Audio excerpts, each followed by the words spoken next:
Ma'am இப்போ வந்து நீங்க ஒரு சைல்ட் சைக்காலஜிஸ்ட். ஸோ இப்ப இருக்கிற குழந்தைங்க எல்லாமே வந்து நான் ஆசைப்பட்டா உடனே இத வாங்கிடணும் அப்படின்னு வந்து ரொம்ப பிடிவாதம் பிடிக்கிறாங்க.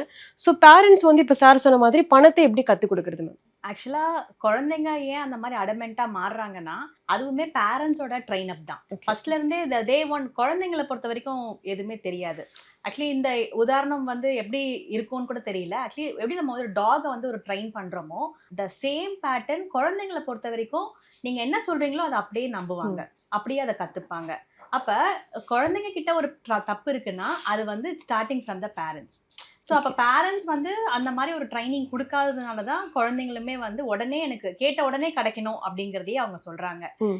அது இல்லாம அவங்க எக்ஸ்பெக்டேஷன் ஃபெயிலியர் ஆகும்போது, அதுல ரொம்ப அவங்க ஃபெட் அப்பும் ஆகுறாங்க. ஓகே. இது எல்லாத்துக்குமே முக்கியமான காரணம் பேரண்ட்ஸ் தான். So okay. அவங்க வந்து ஃபர்ஸ்ட்ல இருந்தே அத வந்து லிமிட்டேஷன் பண்ணி, ஃபர்ஸ்ட் மனி இஸ் மேட்டர்ன்றத முதல்ல சொல்லி தரணும்.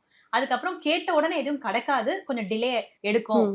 இல்லன்னா அது தேவையா அப்படின்றதெல்லாம் யோசிச்சு தான் அதுக்கான விஷயத்த வந்து அவங்க குடுக்கும்போது தான், அந்த பொருளுக்குமே ஒரு வேல்யூ இருக்கும். இல்லன்னா ஓகே. வாங்கினதுமே உடைக்க தானே செய்றாங்க பசங்க.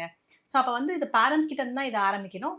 அப்பதான் இது வந்து சரியா வரும். உடனே கேட்ட ஓகே. உடனே வாங்கி குடுக்குறது இட் வோன்ட் பி வேல்யூ. அந்த குழந்தைங்களுமே அத வேல்யூவா அத எடுக்க மாட்டாங்க.